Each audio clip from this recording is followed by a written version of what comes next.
And we're back. What a crazy week 2 we've had. Still one or two more games to go. We're filming this on Monday evening, but I think we've got a pretty good feel of where things are at, Bish. But how did your week 2 fantasy go? Yeah, it's been a good watch. Got back late playing away at Widnes, but got in, had it on the bus on the phone, and got back in and watched the Rams game, which were nice. So yeah, I went into my matchup with Sam. I went to bed before the Dolphins Patriots game. Thinking defeat was on the cards. I had a small lead, but he had Tua and Jalen Waddle to play, and I woke up and I was very surprised to see me hold on by less than 4 points. Hunter Henry touchdown saved me, I think. So wow, I'm pretty happy about that. And I seen yours. Well, I seen your score. You've run up a massive score again this week. I see. How's that gone? Yeah, I'm on fire at the moment. Both my fantasy teams, I think I've averaged a good 135 points in both leagues. So yeah, going well. I've had a good draft year. I'm happy. I went running back heavy.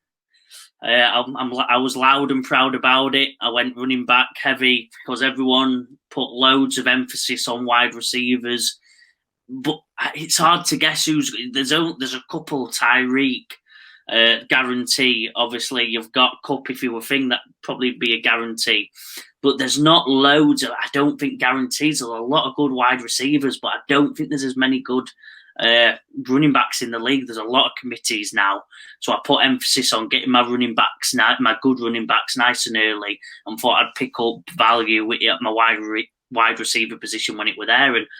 And week 2 in, it's paying off so far. Nice start. And you had that flex position decision that we put out there. We had a response from Lee on Twitter, who I believe was on holiday listening to us. So thanks for Lee for his comment. I think he said go with Doobs if Watson was out. I didn't follow it, to be fair. I'll flick on it now. What we can see is I've gone with Michael Thomas. He's still yet to play, so we don't know what's going on yet.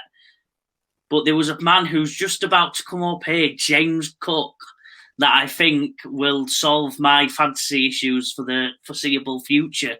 He looked phenomenal. He's turned into a feature back. He's the one and only. There's obviously Latavius. There's a couple of us there. Latavius, Damien Harris. But it looks like James Cook's the man. And I think in future, he's my flex lockdown, Bish. But I don't know if you disagree, because I still do have Christian Watson, Romeo Doubs. Obviously, Michael Thomas is currently in the flex position now. What do you think? Yeah, well, he certainly got plenty of work, didn't he, James Cook? I think he had over 100 yards. He just got stifled, as we mentioned, for touchdowns. Looks like Latavius Murray seems to be getting the majority of the carries on the goal line. But yeah, I think you've got a lot of options there, haven't you? So I think Christian Watson would be. Did that pop up on the screen there? I don't think it did. No. Oh, I'll go through it again. I apologise. Right, there we go. Yeah, I'll go through it again just to show the viewers. So obviously Michael Thomas yet to play, but we've got James Cook there on 17.9 points. We've got Romeo Doubs, who had a bit of a shocking week. And then we also have Christian Watson there on the who didn't play through injury. So Jackson Smith and Jeeba as well, who was playing better and better each week. But yeah, I've got plenty of options. Apologise for not loading it up there, but we're back on. But as I was saying, yeah, it looks like with them numbers, 17 carries, 123 yards, and it gets the receptions as well. And then obviously, as we know in PPR, that's just as important as anything else in fantasy football, and he's getting that. So I'm happy, probably having James Cook as my flex position going onwards. But again, don't know if you disagree, Bish. No, well, I'm a big Michael Thomas believer after last week, so we'll see what he does tonight, and hopefully you can throw another option into that flex position for you. So, but yeah, I think you can't go wrong with James Cook, as we saw from the game. His workload is definitely there. So you've got a good floor there. If you can possibly jag a few touchdowns, that'd be nice as well for you. But you can't really argue with over 15 points there. Like I said, I don't think you can. And then receptions in the running back position are just so key for me. I think I've drafted Jahmyr Gibbs in a previous draft. I've gone Saquon Barkley, who's a very good receiving running back. I love my receiving running backs. I like them anyway. Obviously, Austin Eckler, probably the premium receiving running back in the league, and I love my running backs that can also catch and a bit more explosion about them than just the Derrick Henry type. Probably my bias towards fun play, fun, exciting football. But yeah, that's the way I go, and I'm happy. I've got James Cook now. Nice. But yeah, looking through the week here, Bish. We'll flick it on. We'll have a look at the matchups. I think a lot of decisive wins is the theme for this week's fantasy football, Bish. I don't know what you think, but let's have a look at Bish's team. Yeah, I think mine was the closest game. I think there were a lot of one-sided games. This one, as I said, it were pretty close. He had Tua and Waddle in the late night game, and I had Hunter Henry, who I picked up. And he's gone in, and I think he's won me the game, really. Hunter Henry there with that touchdown. Great defense from the Patriots, sort of kept the Dolphins quiet, but the Dolphins sort of run the ball. They used that side of their offense this week. Raheem Mostert racked up the points with 2 touchdowns as well. So yeah, it's a good start to the season. 2-0, especially after losing Austin Eckler. Obviously, he was not available for this week. I've picked up another injury though in David Montgomery, so we'll see how that one goes. But Kenneth Walker had a real good game for me. Again, similar to James Cook, 17.9 points there with 2 touchdowns he came in with. So yeah, I'm pretty happy with that. We'll see what's out there to pick up on the waiver wire. Probably my only disappointment was the Jaguars. I misread that one. I thought they'd score a few more points against the Chiefs. Lawrence didn't get a touchdown, lost a fumble as well. So, and yeah, Ridley had although he had plenty of targets, he had eight targets, only 2 receptions. So that hurt me a little bit. Josh Jacobs -2 yards rushing. Obviously, that's not ideal. So luckily that he brought that back with 50 yards passing. But I'm a bit surprised at that. But we'll take it as a blip, and hopefully he can bounce back next week. Yeah, I think I think your Kenneth Walker pick as a flex play is probably one of the best players you can have in your flex spot. Bish, I think he's cemented again, kind of like I said with James Cook, but even more because he's the red zone back. He's that 3rd down back who they're looking for to get the touchdowns, and I think you've got one of the top running backs in the league in your flex position. So I think you should be you should be on for a pretty good fantasy season, Bish, if that carries on how it's going. Yeah, and although I picked up Puka Nacua on waivers, I've actually put him on my bench this week. I just overestimated the 49ers. I thought they'd really clamp down after what they did in the opening week at the Steelers, but the Rams' offense looks really good. Stafford's playing really well, so he's definitely in for next week. So that throws another option in there, and probably comes at a good time with Montgomery out. If he's out injured, I can slot Kenneth Walker into that starting running back and bring Puka straight into that flex. So yeah, good options for next week. Yeah, and obviously, like you said, you've got Deontay Johnson still to come. So you've got a pretty strong side. I'm excited to play you. I've not seen actually when we're playing yet, but I think that will be the big week in the Punts history. Joe v Bish round 1 in the fit. We've both got very strong sides, and I'm excited to go at it. But yeah, shall we get into it, Bish? We've got we'll start off with our weekly segments now. Obviously, last week, if you watched us, we're doing these weekly segments. We've done our research again, and we're coming at it strong as ever with the injury report. We pick out a couple of players that mean something towards, or people we want to highlight that are injured, and what it means in terms of your fantasy team and the fantasy landscape in the whole. I'll go first, Bish. He's a player I have in both my leagues. So he's a player I watch non-stop. As soon as his name's on Red Zone, I'm looking straight up. It's Saquon Barkley. He's picked up a leg injury. There's not loads of information out yet on how bad it is. I think they think it'll be a couple, maybe a week or two. So it makes me nervous. Bish, he's had an okay start to the season. But as a fantasy owner, I'm now looking for my running backs in my flex or my bench. Obviously, as we've seen, luckily I've got James Cook there, but then that means a player might have to slip into my flex position, maybe Christian Watson. But it's a big player because he's a first rounder, and you don't want your first rounders to be injured, do you? They're the ones who you're relying to get you big points every week consistently. So that's going to make easy wins tight losses or tight wins, and I'll be more on the edge of my seat with Saquon going. Next, obviously, you can look at what other options they've got in the wide receiver room. They've got a couple of lads. They've got Jalen Hyatt, Hodgkins. Maybe they'll get a couple more targets now because obviously Saquon gets so many targets as a receiver as well as just a plain runner. And then you can look at who's next in the running back room. I think they might sign or trade for someone, Bish, but I don't know if you've got any thoughts on that. I don't know how much research you would have looked into it. Yeah, I'm not sure. Like you said, it's the way he got carried off. I think he slammed his helmet down on the sideline, so that makes me think it's obviously frustration on his part, but one of those high ankle sprains, possibly. Maybe a couple of weeks. The problem is as well, it's a short turnaround for them. They play Thursday night, so it's very touch and go whether he'll obviously be included Thursday. What they do, I'm thinking they just go with Matt Breida, to be honest. They just stick with what they got. They've got the backup, Matt Breida. I just don't think they're in a position as a team to...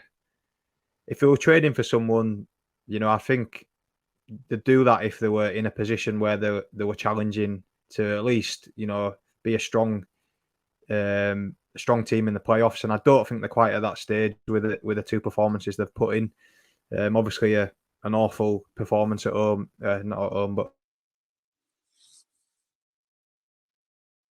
in the win, some questions to be asked in Cardinals, what were deemed as one of the worst teams coming into the season, get a heavy lead, and but full credit to them, they came back in that one. So yeah, Matt Breida's there.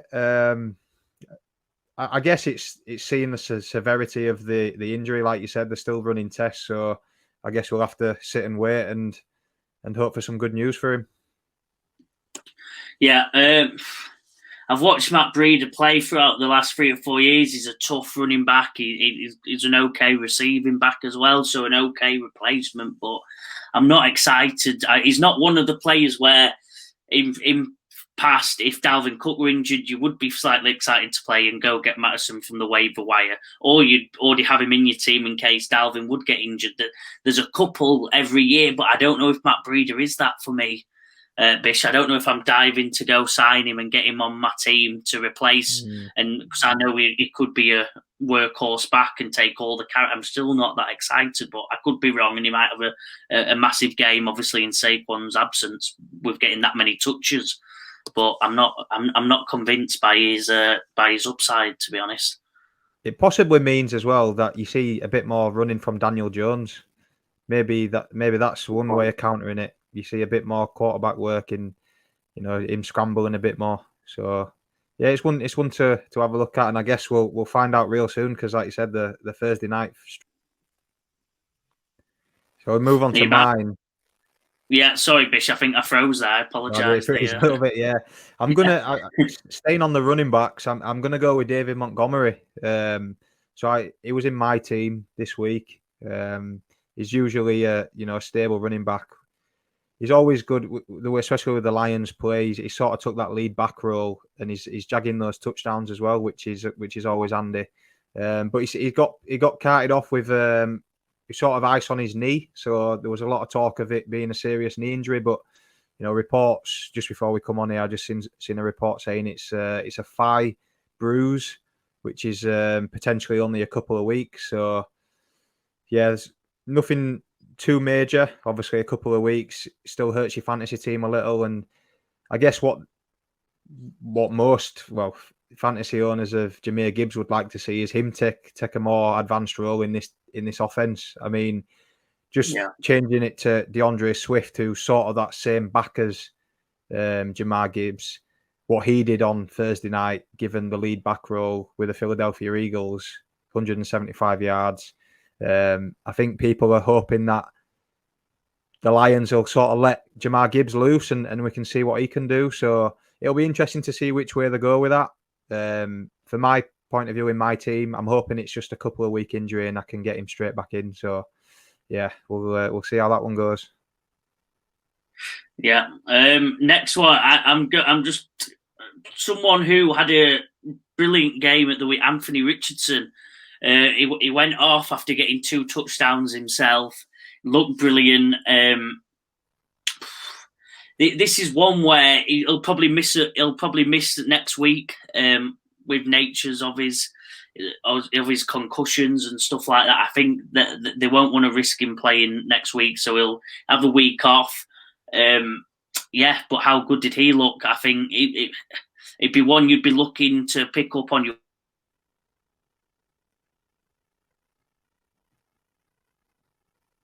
season, and I think he'll be playing amazing till the very end. And he's only going to get more and more confidence from his coaches and from the team in the whole to express himself even more and get more control and make that team his throughout, which is already kind of doing, to be fair. So sad one. Hopefully it's not too long term and it don't carry on week.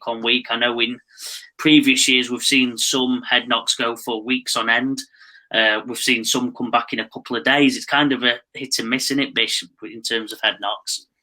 Yeah, that's it. And it's just sort of the nature. Well, not the nature, but rookie running backs coming in.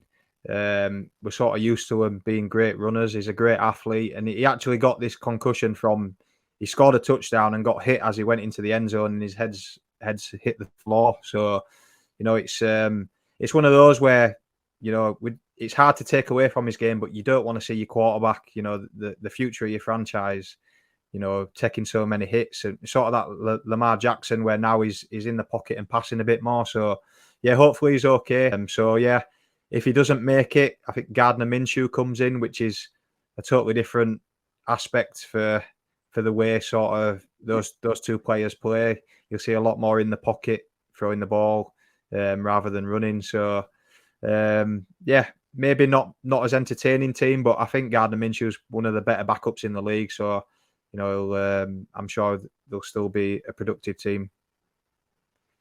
Yeah, I won't be worried too much for obviously the other players on the. I won't be worried too much. Minshew mania has been real in the past, and I think it still can be real. He's a very exciting quarterback, to be honest. I love watching him play. He's probably too aggressive at times. Probably not. Probably needs to learn to relax and play the safe option. He does go for the wonder ball a bit too much, but that means exciting. It normally translates to good fantasy results as well. But Bishop, who's your final injury report? My final one is I'm bringing him up again. Is Joe Burrow. We spoke about him last week, not moving that much. He seemed to move pretty well, to be fair, but it was just the last possession that they had. He threw the ball and you could see him limping off. Reports afterwards, he said that he's aggravated that calf again. And I think it's just going to be one of those things where it's just going to be lingering for a while. They've not had a great start to the season. They're now 0-2 against 2 divisional opponents as well. So, it's he can't really rest, to be honest. They tried to give him the 4-week rest in the preseason, and it's carried into the season. So that's going to be a tough one for him and them, dealing with that through the season. they started 0-2 last year and managed to come back and obviously a strong team in the playoffs. So hopefully they can do the same this year. But yeah, I guess it's just managing it really. The offensive line are out pretty quick anyway. So, but I think it's just his mobility that's going to be the issue. So we'll see how that one goes.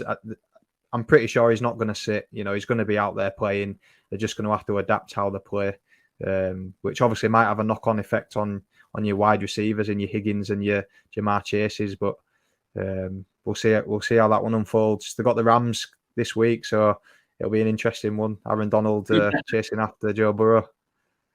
Yeah, I think obviously we've seen Jamar Chase have 2 lackluster weeks. So it's definitely affecting Jamar. T. Higgins had a good week, 2 touchdowns. I think helped that because he is an end zone threat because he's a massive dude. He's a massive dude. So I think that helps him. But yeah, it's definitely affecting the wide receivers already. It probably gives me more confidence in Joe Mixon that they're going to have to run the ball more. They don't want to try win, but limit Joe Burrow's movement, how many times he can get hit. They don't want to re-aggravate it. When some of the easier matchups come along and they get the wins and hopefully get around the playoffs, they'll want Joe as fit as he can possibly be. So I think that could mean Joe Mixon owners, you might be in for a couple of good weeks till that car fills up. And that's a good option in our league. Obviously, our league's a half-point PPR as well, so you're getting half points every time Joe Burrow can find that little dump off to Joe Mixon, which he might have to do. Like you said, when the pressure comes, if his mobility is not there, he might just be looking for that safety valve in that running back. So yeah, Joe Mixon's a great shout there. Next one, Bish. I think we go straight into the fantasy flops. People, this is, again, we're still early in doing these categories, but fantasy flop, quite self-evident. Players who should be doing well or are expected to do well, who flop, which in American terms means you fall over when you shouldn't be, i.e. have a shocker. And my first one's a player who I've drafted in one of my leagues, is Josh Jacobs with only 7.4 fancy. Oh no, I've not. I've stole yours, but I've stole yours. Yeah, all right. I wrote it down. No, one of mine. Without, I'll not go too deep into Josh Jacobs because I think Bish is going to cover him. Is AJ Dillon. I apologise. He had a shocker for Green Bay. They missed Aaron Jones. Green Bay. I think he's just not that explosive. AJ Dillon. Watching him play, I'm not. He's a very good. How do I describe this for people who he's a big body, so he's really good at getting 1 or 2 yards. If they need an extra yard to get a new set of downs, I think AJ Dillon's that man. If they're in the red zone and need that touchdown, if they're goal line, he's a good player for that. But I don't think he's explosive enough to carry a full game load. And when that gap's there, he's not breaking through it and going 20, 30 yards like Aaron Jones is. He's just simply not that. And I think that showed in the game. And to be fair to him, I don't think the emergence of the Green Bay's wide receiving attack, Jordan the King Love, whatever nickname we want to chuck to him, has emerged. Obviously, me living in Wisconsin for them couple of years when he got drafted and they didn't know where we're at, and I'm happy for Jordan. There were a lot of doubts against him. How good has he looked? And I don't think that's helped AJ Dillon in much in this game. But I think going forward, it's pretty clear Aaron Jones is the man, and AJ Dillon's going to get them short yardage when they need like 1 or 2 yards, and it's going to be tougher to get the yardage because they'll put the opposition defense, put all their big men there, and it's getting every inch you can as you're running into each other. I don't know what you think to that, Bish, but yeah, AJ Dillon, again, very disappointed. Yeah, I agree with you. I think it's, like you said, him and Aaron Jones is that 1-2 punch, isn't it? AJ Dillon is your sort of back when you're winning the game and you're trying to grind out the clock, your goal line back, and Aaron Jones offers that passing ability as well, which AJ Dillon doesn't hasn't been used in that role. So yeah, it's very limited. So yeah, I think it showed at the weekend. They missed Aaron Jones, like you said.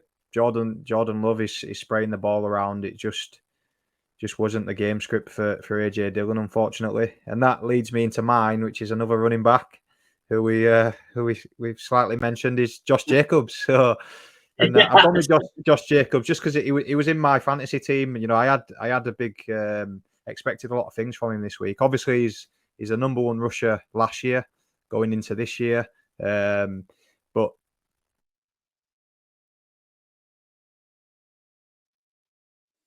he wanted a new deal. They were threatening to put him on the franchise tag. Eventually, he got his 1 year deal, but so he's not really had a camp, and I think that's affecting him a little bit. You know, he was slow last week. Didn't, you know, well, they got blown out last week, to be fair, so that didn't help him. But this week against Buffalo, where, you know, the week before, the New York Jets ran for 150 plus. I think Breece Hall had 127 by himself. I was expecting Josh Jacobs to really hit the ground running here, and it just didn't happen. 9 carries for -2 yards. You know, I don't think I've ever seen that. Have you, Joe? No, not no, yeah, no other words. No, for a back of his caliber, I don't think I've ever seen that. As we mentioned, he pulled it back with some receiving yards. He had 5 catches off 6 targets for just over 50 yards there, so to pull it back slightly. But yeah, it hurt me, to be honest. It hurt my team, but I'm hoping that, you know, he'll need a couple of games just to get game fit again, and then I'm hoping he hits the ground running from next week, really. I think he will. I think, to be honest, watching it, the Buffalo Bills' run defense was just phenomenal, wasn't it? I don't know if this is a minus Josh Jacobs point or just probably a compliment towards how good the Bills' running defense is. I think it was phenomenal. Like I said, he got some action in the receiving game and looked explosive, looked good, did some good points. That's why he's not had a complete stinker on fantasy. He's not had a 0 or I guess minus points maybe. I don't know if Sleeper does minus points. I know in my other league they actually did one time, but I don't know if Sleeper do. But he got his receiving yardage. He looked good. I think the talent's, as you said, the talent's clearly there. So I think that's just a compliment to how good the Buffalo Bills' defense is. My next one, Bish, one that I think a lot of people might be shocked about, to be honest. Casual fans of Minnesota like myself who enjoy watching them, have seen bits of him, obviously, when Dalvin Cook was injured at certain points over the last 2 or 3 years. He's been the man for a couple of years now as the replacement who's had some good games. Alexander Mattison, he's had 2 games now where I don't want to be rude to him, but he's not played well. He's not played well. He's not looking that explosive. That's power that he had with there. He's in a similar mold to Dalvin Cook, and maybe his time's passed. Sadly, sat on the sidelines of the Minnesota waiting for his chance, and it might have passed. I don't really know how much more to say because obviously the attack is around them wide receivers. Around Justin Jefferson, around Kirk Cousins throwing the ball about, but there's always been room for that running back in Minnesota. Obviously, with Dalvin doing so well in fantasy over the last years and years, but it looks like Mattison's not the man. And I know I mentioned trade talks earlier or free agent signings. I think Minnesota will be in the free agent market more than any team in the whole in terms of the running backs, because Mattison's clearly not the guy, and I think that he generally might hinder them going forward and the playoff chances, because however the market is for running backs at the moment, which as we know isn't brilliant. There's not loads of money getting chucked around, but I think you still need a good running back, and I don't know if Alexander Mattison is that Bish. Might be. We're only 2 weeks in, but yeah, I agree with you. I think for me, he's a complimentary back. He's not your main back. He's that the second back who comes in. Sort of, he works well in that number 2 role, sort of that Robin to the Batman sort of thing in terms of Dalvin Cook, and then he comes in and it's just not worked, has it, so far 2 weeks in, and it's a shame for them because although Kirk Cousins, the sat Norton in Jefferson does what he does, and we've seen little sparks of Jordan Addison and KJ Osborne and TJ Hawkinson racking up a couple of touchdowns this week. But yeah, it's probably the piece of that offense that is missing. And yeah, can they go about correcting it really and finding someone who fits that role? It's tough, like you said out there. Jonathan Taylor still knocking about, isn't he? He's he's not going to be cheap though. That's the thing. And again, it's that situation where are they in a position where they think they're a Super Bowl contender? Because that's the only way I feel someone like a Vikings, like a Giants, who we talked about, would take a chance on splashing out on a running back. So yeah, we'll see how that goes. I'm not optimistic if I'm honest, but it is a hole that they need to fill somehow. Yeah, and Bish, who's your final flop of the week? My final flop. There's a bit of a Bengals theme going on here. You can see I had high aspirations for this team at the start of the season, and it's Ja'Marr Chase. 2 weeks in, it's a wide receiver, as we've talked about. I think he went second in our draft, just behind Justin Jefferson. And as we said, you're expecting big numbers from your first round picks. They're the sort of spine of your team, and he's turned up, I think, two performances under 7 points so far in our half PPR format. And it's an interesting one because he's getting the target share. First week he had 29% target share. This week just gone, he had 20%. He actually almost had a touchdown, just got it, couldn't get it in the end zone. Nicely thrown ball, just contested and couldn't get it. So he's definitely getting in terms of targets. It's just not clicking. Next week, they turn it around. Well, in fantasy, not in real life, because obviously they're playing the Rams. But yeah. So yeah, it's Ja'Marr Chase. Yeah, as I said, your number 1 wide receiver. You're going to be wanting a bit more from him at the minute. Do you think that can change, Joe? I think it's a Joe Burrow question more than anything for me. I think Ja'Marr. We know how good Ja'Marr Chase is. He's not got injuries. He's explosive as ever. I think looking at some of the highlights, he's still there. I think Joe Burrow's just off at the moment. He's been paid big, and I think Ja'Marr Chase owners in fantasy will be hoping that that leg issue for Joe clears up quick and clears up fast, because otherwise Ja'Marr could be in for a wide receiver 2, wide receiver, even a flex. He's doing flex numbers right now, and unless something majorly changes, because he's not the touchdown scoring wide receiver, is he? Obviously, as we know, as we've seen, that's T Higgins. And obviously, you've got Joe Mixon there, who normally gets a few touchdowns and receiving yards around that area. So you need him in play, looking explosive, and Joe Burrow willing to give him time to get the separation. And if Joe Burrow's if Joe Burrow can't give him the time to get the separation, could be a long season for Ja'Marr Chase owners. Breaking news as well, just a sleeper update. Joe Burrow's status for the next Monday night's game with the Rams. Long week for him. They play on Monday night, but there's reports coming out that obviously it's definitely a decision to make. I think it'd be. Wow.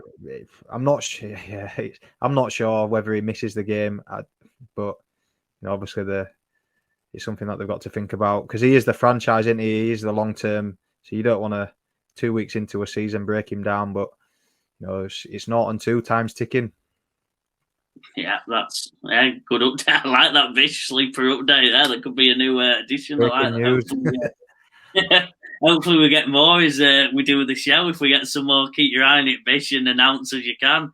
But yeah, Bish, it's your segment next. It's the Bish's breakout. So it's the top players of the week. You start us off, being it your segment. Well, we had a good talk about this, and obviously my Rams. I don't want to be biased here on the show, but I think you've got to mention him. Puka Nakua, 2 weeks in, 15 receptions in this game, 10 last week. So that's 25 in 2 games, which is a record not seen since the 1980s. Wow. On 20 targets, and he's literally just Stafford just finding him everywhere. He's getting through an awful amount of work, and it's an unbelievable start to his NFL career and in his Rams career. So he's definitely filling that role of Cooper Kupp, and long may it continue because he's definitely in my team this week. Yeah, he's looked unbelievable, and I can't believe what I'm watching. A 5th rounder doing what he's doing, and I think there was some talk about him on in viral people who watched his college days, but I didn't to believe he was this good. And to be fair, I think I've seen a lot of Matt Stafford comments as well, saying Matt Stafford loves one wide receiver. Famously had Megatron, didn't he, back in the day? He made obviously Cooper Kupp. He's also had who's the lad at Detroit who got traded to Giants and then has fell off a cliff. Golladay. Kenny Golladay did phenomenal in a couple of years. Thank you, Bish. Again, I'm better than, but he's had. I think famously he loves a wide receiver and he looks at him all the time. And obviously, Pakanaku has been the man for Matthew Stafford. I wouldn't have guessed it in a million years, but fair play, and he's. Like I said, he deserves all of it because he's worked so hard and he's doing brilliant, isn't he? He is. Long may it continue. The big question is, like you say, there is, will it continue with Cooper Kupp back? But if Cooper Kupp comes back, we'll see. It's better to have too many options than not enough. So yeah, we're looking forward to that offense. And yours, Joe? One of yours? My one is Mike Evans. I think for the second week, Mike Evans is. I think I'll reiterate some of the sentiments I said about him last week. What a player! 1,000-yard receiver. Now, I think long may it continue. And I think looking at the stats, it will continue this year. 171 yards and a touchdown, 6 for 8. Just looks awesome, doesn't it? I think obviously Baker got a lot of hate. Baker does throw the ball again, throws probably too many interceptions too. But he's older now, Baker. I think the talent were always there. His confidence is certainly there, and he's got two, obviously Chris Godwin and Mike Evans, who we're talking about, that are superstar wide receivers, just to give him that bit of help in probably figuring out some of his worse times. They probably let him be a bit more risque, bit more make some risks, and they'll cover it up for him, and it certainly has. Mike Evans 2 brilliant weeks. They look awesome. He looks awesome. Not much more to say, to be honest. Just he's in my fantasy team, so I'm hoping it doesn't change. But I can't see it. Watching what I watched a lot of the books, it looked fluid. It didn't look forced. Mike Evans is just who Mike Evans is, and I think he got a lot of hate in the off season, and he's proving the haters wrong. I like it. Yeah, I was steering away from books in fantasy, but I'm all in on them now. I've traded for Godwin. I've got him in. I'm liking what I'm seeing from the Bucs offense, and yeah, I'm hoping Baker can go back to those Browns days where he took them to the playoffs, and look forward to seeing how they continue this season. Yeah, who's your second Bish breakout? My second one is Sam Howell, the Commanders quarterback. I've sort of been impressed with him. They went down, I think 21-3 they were trailing to the Broncos, and he's steered them back 299 yards, 2 touchdowns, and it's a new offense with Eric Bieniemy there in charge, sort of trying to bring that sort of style from the Chiefs, just the play calling and what they do there, and they've got a great defense that they've had that last year. I don't think much was expected of them this year, to be honest. I actually, one of my future bets, I got on them at 6.5 wins this year, and they're already up to 2. So I'm quietly confident. You know, I liked him last year. See how they go. Sam just showing that sort of not being flustered. You know, being down 18 points and coming back and nailing that. I think it's a big win for the team and big win for him. Yeah, can't put it better, Bish. I think, like you said, I'll just reiterate what you said. Every time, last couple of years, every time I watch the Commanders, or obviously the Washington team, as they've had a few names, haven't they, recently? But every time I watch them, they look awesome. Scary Terry. They've had Antonio Gibson in there, running back at tight. They've had the team flows well. The defense has always been sneakily very good. They've just never had a quarter. I don't think for the last 3-4 years they've had any quarterback that can truly take them deep into a playoff run. Obviously, a bit of fixed magic in there. They've had a couple, haven't they? And I don't think any of them have just quite been good enough. Taylor Heineke had a good couple of runs, didn't he? But hopefully, it looks like Sam Howell might be the guy. And I think because the team is secretly good, I don't think he actually has to be that outstanding to really show off the quality of player they've got. They've got Curtis Samuel there at like 4th choice wide receiver. He'd be 2 or 3 on most of the teams. He's there getting his targets, doing a few gadget plays. They've got a very strong side, and Jahan Dotson, obviously, they've got a very good side. And I think, Sam Howell just has to steer that and make sure they get to the playoffs. And I think 6.5 is crazy, and good on you and getting on it, because I think they're a playoff team. Might be being silly. I think they're a playoff team. I think they're a sneaky shout. They just get under the radar of obviously the Eagles and the Cowboys. That's the only thing. They've got to play them. That's 4 games in the year. But yeah, I think they're a sneaky shout for one of those wild cards. Yeah. My next one is T. Higgins. I don't know. He's obviously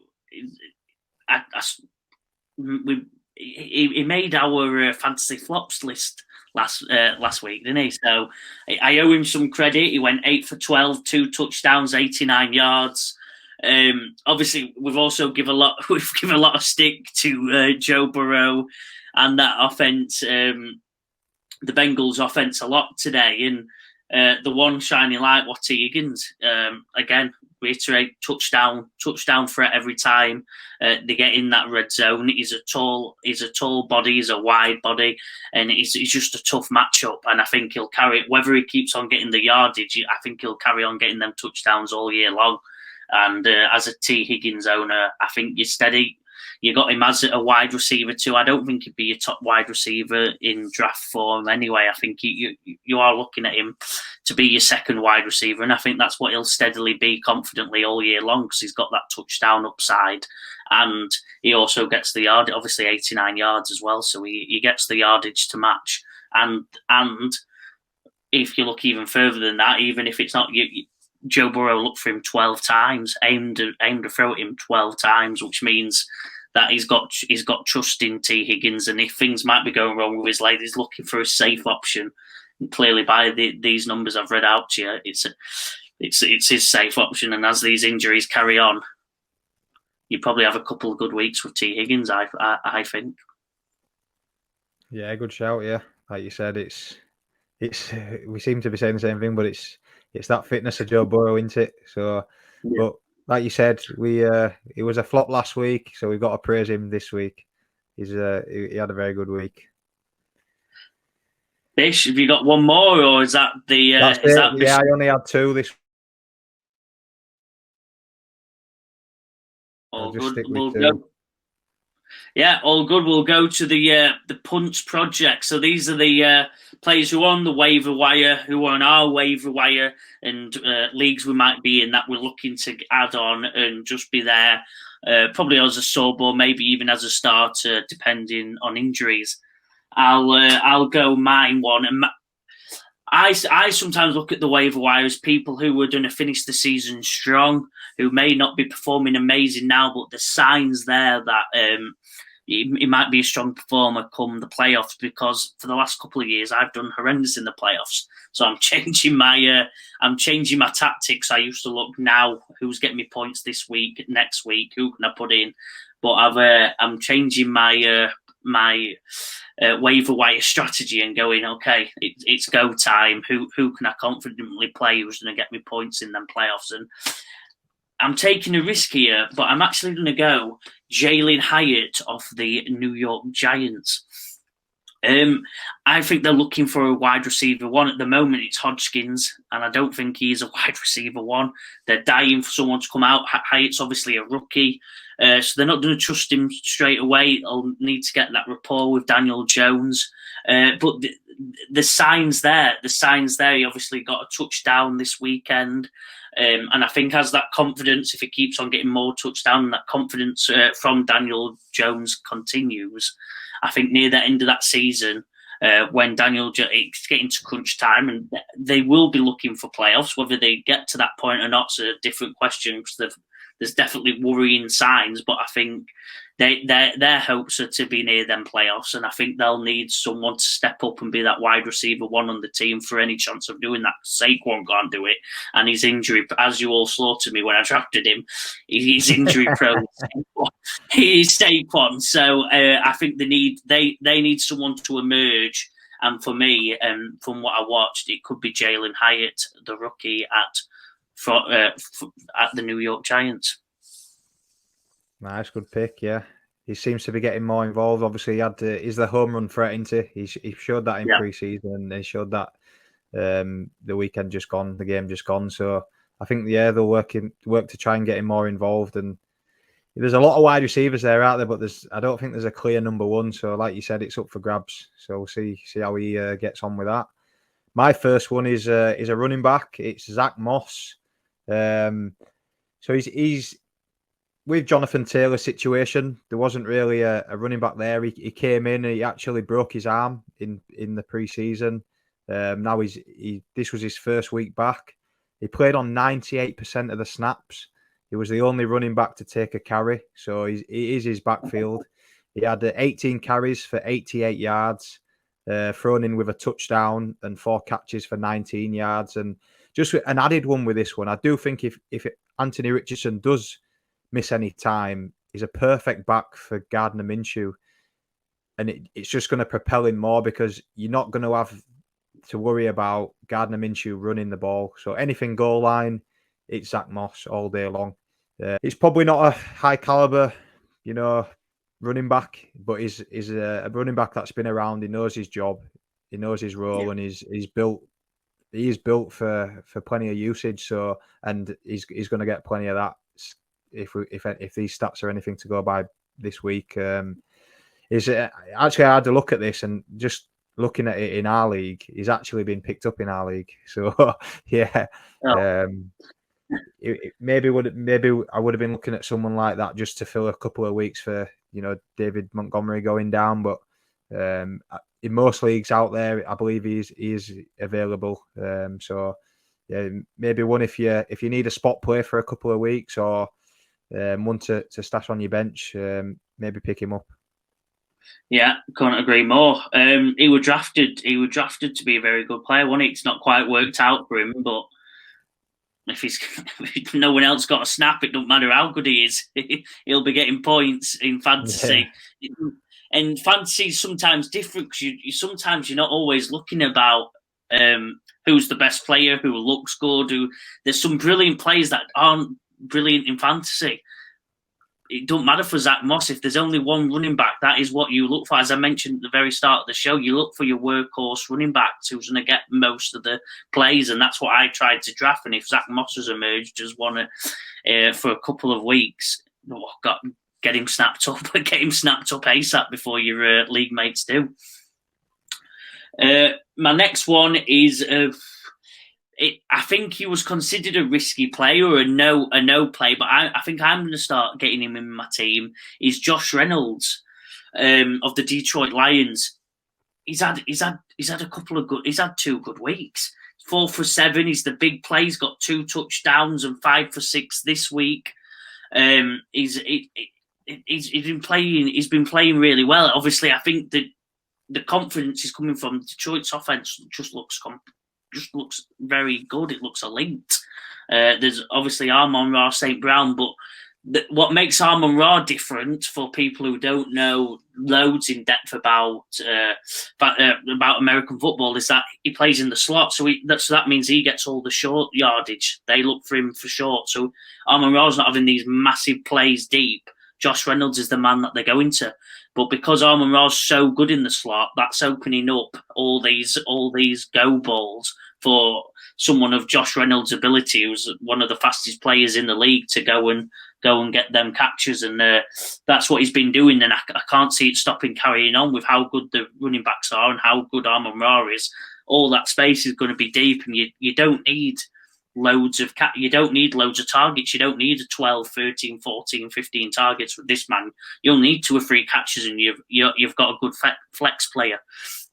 And I think it will carry on with just how good short yardage team Detroit are. There'll be 1 or 2 plays a week, and it looks like Josh Reynolds is that man who's going to receive them go routes, which just means go run as fast as you can, because all the spaces. All the spaces behind, and I think, Josh Reynolds is someone who I'm going to be picking up throughout all my leagues. I don't know about you, Bish. Yeah, no, it's a great option there. Just like you said, it's a high-powered offense in it. The scoring points. Jared Goff seems to be like the second coming. He's confident. He's got a coach who believes in him, and he's just pinging it everywhere. So I think he went on a really long streak of without an interception. I think he threw one this week, but he's confident. He's throwing it. I think also as well, Amon-Ra spent a bit of time on the sidelines. I'm not sure. I don't think it's anything too serious, but I think that's where also as soon as he went out, Reynolds seemed to be the target. So yeah, that's another good option there. And my second one is another wide receiver as well. It's a wide receiver in his second year now with the Texans. Nico Collins. He's a big body wide receiver. I liked him coming out at the draft, and one that I've kept an eye on. And it seems to be like CJ Stroud is liking him as his number 1 target. He had a good week 1, and then he's just set a career best week 2. He's 7 receptions, 146 yards, and a touchdown. The Texans, these last 2 weeks have been playing from behind, so CJ Stroud is going to be throwing the ball. And with a rookie quarterback, if he's found a wide receiver that he likes and trusts, that's where the ball's going to be going. So that's one there. I believe is a good pickup, and one to look for on the waiver wire. Yeah, brilliant. I think with them young, with young wide receivers in the hole, if they're projecting more and more targets, it's always a good play, and it's normally a better play at the end of the season, because we're both going to end up in the playoffs, and that's where the money's made at the end of the day, Bish, innit? Me and you sat in that final together, you with Nico Collins, me with Josh Reynolds, and let's see who has the best one in our flex spot. We'll finish off, Bish. Yeah, I think it's going to be me though, Bish. I'm loudly. I'm not quietly. I'm loudly confident. But as we called the punt, we always do our new segment, the Punters. We always pick a best kick of the week, and mine's Jake Moody. He's got 14 points 2 weeks in a row now. It's from the San Francisco 49ers. Their offense is just crazy good. Christian McCaffrey is the 2019 Carolina Panthers Christian McCaffrey. I've heard 50 times over the last couple of days. He's unbelievable. He's playing, and the whole team's looking good. I can drop all the chat. But yeah, it just means he's going to get loads of points, loads of extra points, and they're against New York Giants next week, who have we seen that defense just looks atrocious at the moment. Something has to change, but I don't think it's going to change against the 49ers. And that means he's just going to have that many kicks that, even if they're all extra points, he's going to end up on enough to salvage you a good fantasy score against another kicker who might not do good. Kickers are up and down, aren't they? You can never really tell, but I think this is one kicker who you can confidently say pick up if he's available, and he'll get you some guaranteed points. Yes. Very good pick. And mine, I'm going with a kicker from the Cowboys, Brandon Aubrey. Kicked 5 field goals this week. The Cowboys dominated the Jets really, but it was field goals where they got it done. He kicked a 55-yard field goal as well, which is obviously a long one. A big kick there. And just a bit of background on him. He's actually a soccer player. For whatever reason, that career didn't happen. He went to the USFL as a kicker, and now he's found his way kicking in the NFL. So that's a pretty good story. That from one sport to he's changed sport, and he's found himself in one of the high powered, one of the teams looking really good this year in the NFL, and he's kicking goals for fun. So he's going over the crossbar instead of under it this time. So yeah, good luck to him. Brilliant. Yeah, what a pick. Bish, I think we've covered most things there, but what are you looking forward to week 3? What sort of stuff's on your mind? And what you're excited to see going into the next fantasy week? Week 3 is going to be fun because I'm playing tag. It's a big week. It is a big week. I'm just having a look. I think tag might be becoming a cropper this week. He might have a loss this week. So yeah, that's going to be a big one. Tag's team. A bit like I said, I've got some issues with my running back, Montgomery out. So I'll have to see what's that looking like. And I've also been speaking, putting the feelers out there. I'm in the trade market. I'm always busy. So I've been on the phone, putting the messages out there, seeing what's going on. So yeah, I'm looking forward to it. Another week. See if I can keep that 100% record and try and get close to your points totals, because you seem to be absolutely flying. Yeah, I've got to thank Jake for that. Devonta Smith, I wasn't too convinced when I drafted him, and he's been a revelation for me. He's just consistently playing well. He's doing better than AJ Brown's visibly on the pitch, getting annoyed that I don't know if it's purely because of that, but Devonta's getting the touches and he's not. So thanks Jake for convincing me to get Devonta Smith. And Saquon's out for me this week. Similar issue to you. I've got James Cook. Then again, we'll have the same probably conversation about who needs to be put in my flex spot. But I think it might be probably Christian Watson coming back from injury. Might give him a go. But we'll see. But yeah, James Cook, I'm pretty confident he'll be a brilliant running back too. And then Michael Thomas, we'll see tonight. Obviously, this will go out Tuesday, so people watching will know how he did. But yeah, I'm excited to watch. Hopefully, Michael Thomas just plays amazing, and he'll be a confident flex spot as well. But I guess we'll see. We'll see on that one. But yeah, Bish, enjoyed this one. Anything left to say, or are we happy? No, I think that's it. I'd just like to say, if you're finding anything useful, subscribe. There'll be another one out later on in the week with a betting and sort of another possible fantasy recap. And just in the comments, let's hear your waiver pickups. Who are you recommending to pick up in the league? So yeah, we're looking forward to this one. This will always be a fantasy update after the weekend. So we'll keep it going, see how the league's going. Yeah, thank you, and see you Thursday, Bish. I think maybe a double show. We'll see what we're thinking. Yeah, Brilliant. See you then.